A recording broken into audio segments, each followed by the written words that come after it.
Hello and welcome to Inside Cottonwood. I'm your host and city manager, Doug Bartosh. And we're here today with our police chief, Steve Gesell, and we're going to talk about an issue that is not only a Yavapai County or Cottonwood issue, but an issue that has national attention right now and is considered an epidemic across the country, and that's the abuse of opioid drugs. And I asked the chief to come in because he's obviously got a lot of knowledge about substance abuse. Not that he personally abuses substances, but he certainly has confronted the issue for many years in his career. And he has recently participated on the Yavapai County Overdose Fatality Review Board, which was put together by Matt Force to look at what are the similarities, what are the common factors that go into substance abuse, and particularly go into the issue of overdose deaths. And so great to have you here. It's a pleasure. And you've obviously worked narcotics in your career, and as we know, the tide kind of ebbs and flows in terms of what the drug of the moment is. But this seems like a pretty serious issue in terms of opioid abuse, and just interested in what you're seeing in terms of law enforcement at this time. What I know you participate on the PANT, the Prescott Area Narcotics Trafficking Task Force. What are you seeing? Well, it's when you mentioned my history and work in narcotics, it made me think just real briefly. And in 1991, I was a narcotics detective for Valley Agency, and as a sideline to that gig, I worked undercover, but we also worked prescription frauds. And I distinctly remember working some prescription frauds, but one in particular where we stopped this individual who was passing fraudulent prescriptions, and he had just obtained it. We pulled him over like 5 minutes after he'd come out of the pharmacy, and he had a prescription for, I want to say it was 80, I think there were Vicodins, which is a narcotic opiate. And by the time we stopped him, he had consumed 20 of these. I'll never forget that, in 5 minutes. And 20 of these pills would kill most humans, but his tolerance level showed that just a entrenched addiction, as many of the individuals that I contacted during that time working prescription frauds started their habits or were in deep addictions based off of prescription opioids. So coming full circle, here we are. I'm not really sure how many years later, but it's been quite a few years. A little longer in the tooth these days, but unfortunately we see, just like you said, the same trends that are out there. And I think the media has helped us kind of focus across the nation on a horrific trend back towards opioids and quite frankly, an alarming number of deaths throughout the country. And I think this particular group, as I understand it, is the only one in Arizona and maybe one of few in the country to embark on just kind of forensically or clinically, if you will, studying individual cases. This is not a statistical sampling that's contained in the report. It's very informative. It's more of a delving into individuals that died from drug overdoses, not just opioids, but other drugs as well. And that's, quite frankly, I checked in with Marilee Fowler, who's the executive director, as you know, of Matt Force, the group that you co-founded, and asked her, I just wanted to be crisp on how these individuals were chosen. And they were chosen based on primarily the medical examiner's report listing the cause of death, specifically the drug. So there's a sampling you can see in the report of overdoses from heroin, from fentanyl, which is another topic that's critical today that we didn't see in 1991, but also other drugs as well. And it is interesting because while there was a group of about 80 deaths that they looked at, They focused in on, I think, and this was for 2016, they focused in on 9 deaths for that year. And just some interesting statistics. The age range is 20 to 53, the average age being 32, 4 females and 5 males. And again, you mentioned it seems like a lot of these had to do with multiple drugs. It wasn't just opioid or meth or heroin, whatever. It was multiple drugs, from marijuana, alcohol, all the way up to meth and heroin. And we'll see some data later here about this. But again, as you could probably see, we had 3 deaths in Prescott, 2 deaths in Cottonwood, 2 deaths in Prescott Valley, 1 death in Mayer, and 1 death in Black Canyon City. And again, it doesn't seem like, certainly this isn't location specific. There's no one area that seems to be experiencing this worse than any other. I think, yeah, I think for the most part that we're not immune to it anywhere in the United States. I think there's some areas, particularly on the eastern seaboard, with fentanyl, and that has to do with some of the trafficking methodology or methods over there and access to fentanyl, which is extremely deadly synthetic opiate, which is killing people. So I think you see statistically there are some areas because of that factor where the death rate is higher. However, I think your point is very well taken, that there's nowhere that's immune to this type of drug. And I think the biggest takeaway is, going back to what you just said, is from this report, the focus now is on the opioid crisis. And you'll hear that over and over and over. We got an opioid crisis. The governor's addressed it. You know, multiple states, the federal government is looking into it. DOJ is looking into it. And in reality, if you look at the data that was derived in this report, I don't think it's going to be much different anywhere else. Is the individuals that end up killing themselves using drugs are polydrug users. They're using more than one drug. And they started out using drugs that are, you know, and many times marijuana and alcohol. That's included in this report. Most of these individuals started out at a very young age with marijuana and alcohol.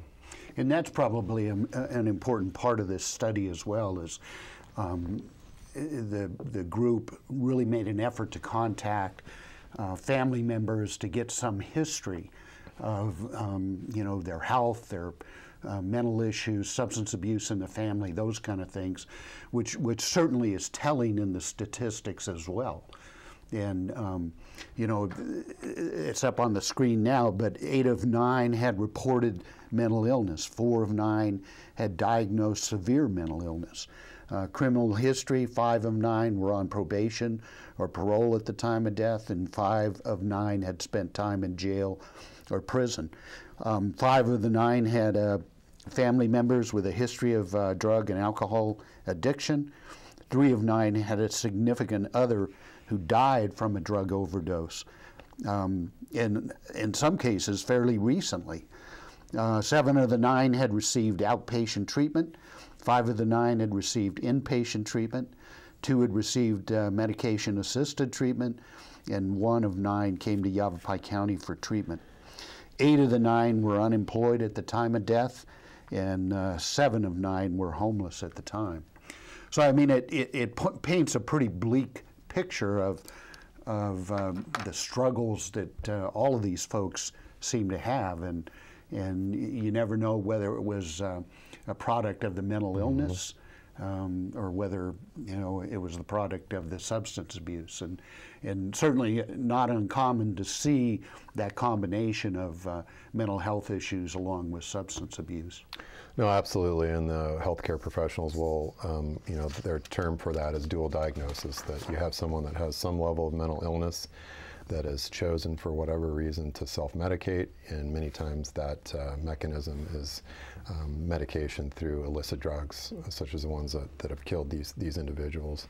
One caveat to the homeless piece on here, the definition of homeless is always important to articulate, and this, most citizens think of homeless as unsheltered, out on the street. That's a good point. And many of these individuals, and I'm I can't say definitively. I don't know if any of them were actually unhoused. Many of them were couch surfing, staying in friends' homes, and so forth. But yeah, the other important element was 8 of 9 were unemployed, and obviously with severe addiction, hard to maintain employment. But you touched on earlier, the family history was pretty significant, and you know, when this group or anyone's trying to delve into finding ways to mitigate the number of drug-related deaths in our communities throughout the country, you know, we as government employees, which is generally the majority of the people that sat on this board, are from different disciplines.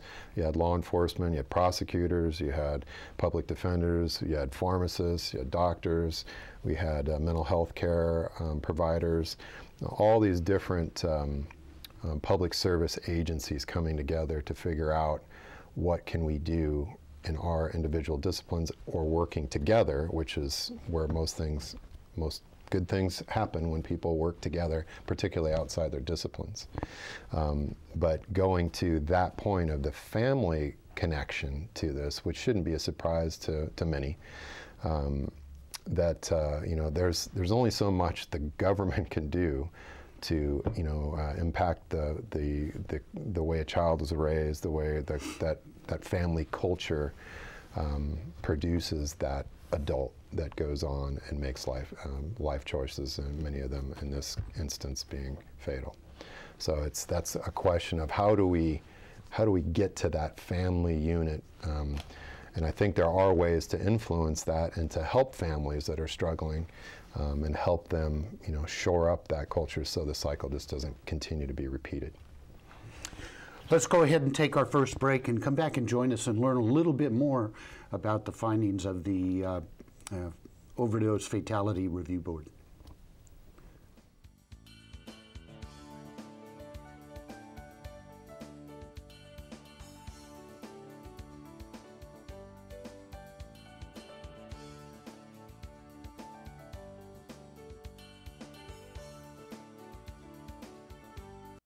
There are people who struggle with addiction and homelessness.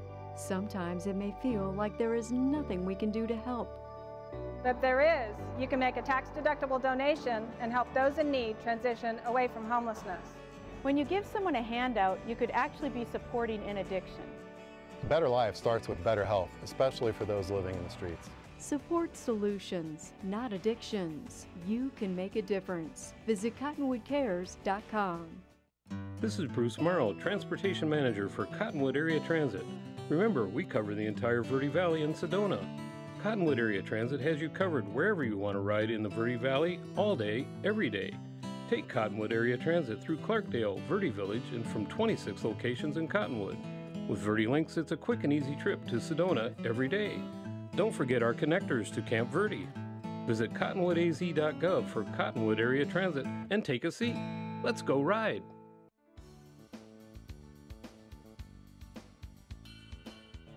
Yet, and then I'll welcome back to Inside Cottonwood. I'm your host, Doug Bartosh, and we're here with Chief Gesell from Cottonwood Police Department, and we're talking about the Yavapai County Overdose Fatality Review Board and their findings that were just released last week, I believe. And you know, again, talking about some of the background of those who were studied, the 9 people who were studied in this. And again, you see the mental health issues here with a history of suicide attempts. 3 of the 9 attempted suicide at some time. Their first drug use, 6 of 9. Their substance abuse or drug use began with alcohol and marijuana. And again, 7 of the 9 were prescribed opioids by a doctor at some time, and then 5 of the 9 had significant mental issues, medical issues that also precipitated this. And I think this was, as we've found, dealing with the prescription drug issue, is people don't really understand the long-term impact of using opioid drugs.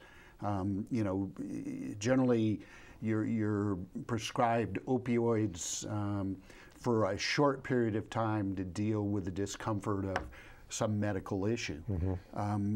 But I think there's a tendency for people to think, well, you know, if I keep taking it, it'll make me feel better. And the reality is all it does is you begin to build that tolerance. And so after a while, it's not really taking care of the pain. And so, like the example you gave at the first of the show, here this guy's taken, you know, 20 Vicodin. You build up that tolerance to the point where you're having to take it all the time, and you're continually striving. Probably like any substance abuse, you're striving for that particular feeling that you had initially that you can't seem to accomplish unless you take more and more and more. I think that's right on point, and there, you know, it touches on it's a very complex problem when you start to analyze, hey, how do we reduce the number of people that become addicted, particularly to prescription opioids. And you know, I go back to the story that I talked to you about, but certainly one of the recommendations that comes out of here is the medical community, the prescribers, certainly have the proverbial skin in the game when we're looking at ways to mitigate the number of drug-related deaths. You know, going back to the example I gave, you know, how long and why did this individual have a prescription for the quantity of opiates that he was prescribed and subsequently abusing within the first 5 minutes of them landing in his hand. I think Arizona is on the cutting edge. Is, you know, as far as we have to go, we still, in regard to a recent law that was passed that mandates that prescribers now have to check what's called the PDMP, Prescription Drug Monitoring Program. They have to check that before they dispense certain classifications of drugs. So that database ideally would show individuals that have a propensity or are abusing opioids, and there could be some preventative measures that are taken. So we'll see how that goes. You know, and I think that's probably an important piece of what came out of the study that the board did, and was recommendations, and as you said, recommendations that really involves several disciplines, law enforcement, criminal justice, treatment, prevention, you know, that whole group really developed recommendations that everybody can pursue to kind of deal with this problem. And you want to highlight any of those that you think are significant? Well, yeah, absolutely, and that's the beauty of MAT Force, and we're very fortunate to have an organization like that in this community, which is used as a model around the state and the country, quite frankly, as essentially a grassroots continual effort to save lives and reduce drug addictions. So this particular plan, it just doesn't end with the release of these findings. This group will stay together. And I want to make sure I get this out. The next step in this is an action planning meeting that'll be held on January 5th. And if anyone wants more information on that particular meeting, if you want to attend, you absolutely need to RSVP, contact Marilee Fowler, 928-708-0100. So if you look at the report, and the report can be found on the MAT Force website if viewers want, and we would encourage you to take a look at it and get your own copy. You can get it off the web. But the recommendations are kind of broken up in several different disciplines, and you know, to highlight several of them, the justice system being kind of the business that your guest is in today. Looking at some of the things that we can do in the criminal justice system, and are quite frankly, I'm proud to say that are being done in this county. The county sheriff's department very focused on reducing recidivism rates out of our jails, and they realizing and making programmatic changes of when inmates are released that there's some type of there's programs that reduce the propensity that the first call that they make is to their drug dealer. In the city of Cottonwood, we, in the last year or so, have been focused on what we refer to as the alternative sentencing program that focuses on people that would fit a lot of this demographic is very, very much generally who enters our alternative sentencing program, which is most of that water is carried by our fabulous city prosecutor, Mick Jordal. But that has changed numerous lives. In fact, I just got an update today that another individual that was chronically addicted to various substances is still clean and sober and has been for months, just right before I walked in here. So those types of programs, the justice system have started to take hold around the country. They're generally focused on individuals that are in county jails that have committed felonies. So I think the next evolution in my mind is, wouldn't it be great to get to these people before they commit felonies and they're incarcerated for long periods of time, which is why, and that's where most of your grant money and federal money will go, is to support those types of programs, where programs like ours, the alternative sentencing program, is pretty much, we're on our own, and with the community's assistance and the partnerships that we have certainly help us achieve successes at that chronic lower level. But another one of the pieces in here is what was happening is you get individuals that would be arrested. They would see a judge in the judiciary, which they have immense discretion many times on when to place a bond on somebody or whether to release them. And as an example, that many in the judiciary, their focus is on that individual's A, danger to society, and B, the propensity that they will return for their court date. And if those things are both, the answers are, okay, yeah, we think they'll return and they're not a danger, which in many cases, a lot of these addicts, when they go before the judge, they're not deemed a danger, and there's no reason to believe that they won't return. So they're released. And that's been a problem in some of the cases that we looked at, because some of these had significant indicators that these individuals were at risk for overdosing, and unfortunately some of them did when they were released. So those types of changes where officers, would change the information that the judges get and review, and then ideally we want to make sure that that information is available to the judges so they can consider maybe one more criteria is, what is this person's propensity that they're not going to be alive tomorrow. Yeah. Which is absolutely critical to preventing these overdoses. But when we come back, we need to take another break, but let's come back and we'll talk a little bit more about some of the other recommendations. And I know the other thing that is becoming much more available is naloxone or Narcan. And so come back and let's learn about some more of these recommendations.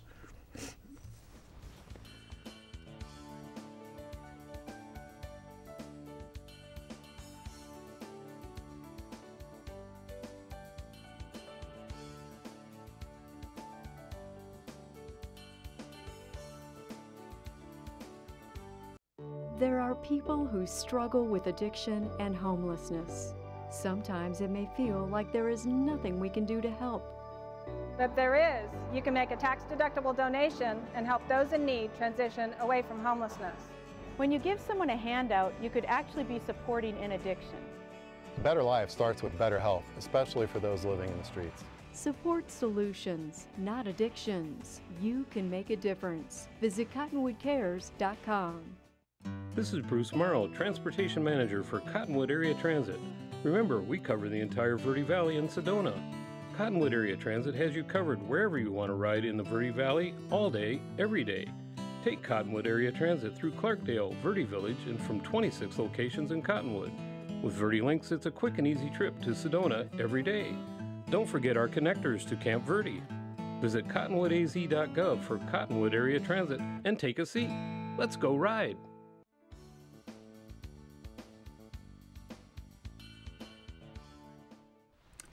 Welcome back to Inside Cottonwood. I'm your host, Doug Bartosh. And again, we're here with Police Chief Steve Gesell from the Cottonwood Police Department, who also served on the Yavapai County Overdose Fatality Review Board. And we've kind of gone over the statistics, and now what we're doing is we're talking about the recommendations. And again, there's recommendations for many different disciplines here. And now we're going to be, through Matt Force, setting up kind of an action plan to actually get these recommendations out there and get them implemented. But I know one of the things, actually two things that I think are real important, and I know one of them we're looking at here in Cottonwood is the sober living homes, and ensuring that, and Prescott struggle with this, ensuring that they really are environments that encourage sober living and rehabilitation.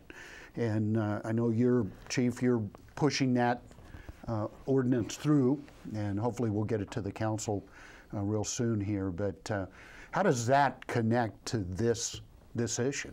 Well, again, it's another example of how multifaceted the issue is, because you have residential treatments, which a lot of these individuals that were studied here did experience residential treatment in a facility which many people would consider or call a sober living home, where there's programs that are being delivered to the residents, not necessarily in the house, but they're tied into, and that could have been court mandated, where it's part of their probation requirements, or it could be, hey, I need to get clean and I go here. The challenge becomes, in any business, there's always some nefarious individuals that are in it for the wrong reasons, or they do not have the business skills to manage people with addictions like this successfully. And what you get is a number of establishments, and I think other cities, you mentioned Prescott, experienced sober living home operators that were really shells and were really not environments that were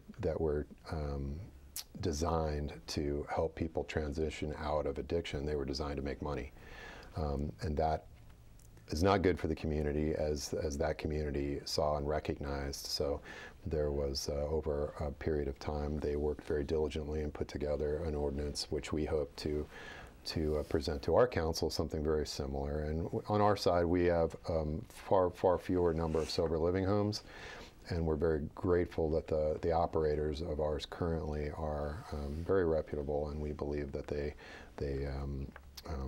not necessarily in need of regulation, but it's probably prudent for our community to take a look at that, to ensure that we're a healthy community providing the best services to individuals that actually want to transition out. The other piece of that is there anytime you have facilities like this, there's always a counterculture. There's somebody out there, there's a drug dealer waiting on speed dial for that individual to come out of that sober living home. Right. So that's one of the recommendations in here, is when people come out of jail, when they come out of residential treatment, to try to improve the, what is the next phase? Are they just free now and they're clean? And I think most people in that industry realize that you're never, you're always an addict, and it's just a question of whether you're using or not. And certainly, as you indicated, many of the homes are legitimate, and they're doing a great job. And so, again, it's the, buyer beware. Make sure that you are getting a quality treatment facility. The other thing that I think is really important, and we're running out of time here, but I do want to mention that we're as much as possible, we're trying to make naloxone, which reverses the impact of opioids and has probably saved thousands of lives across the country. We're trying to make that available for anybody who wants it. I mean, the law has been changed where any family member can get this, anybody who is maybe an abuser and wants it on them, because the key piece here is we don't want to lose any more lives. We want to try and get people to survive so we can get them into treatment and get them help. And before we go, I would like to recognize Matt Force, because Matt Force has been working on the problem of prescription drug abuse for probably the last 5 years, and we've made some great strides. Our medical community has been great partners in terms of changing habits or protocols related to prescriptions, our pharmacy partners, certainly law enforcement, treatment, prevention, education. It all goes to helping our community understand the dangers of substance abuse and certainly encouraging people to get treatment. And if you are seeking treatment, again, matforce.org, go to it. You'll find some treatment options there, or call them, and they would certainly be able to direct you in the right way to make sure that you do get quality treatment. Thank you for joining us today on Inside Cottonwood, and come back and see us again.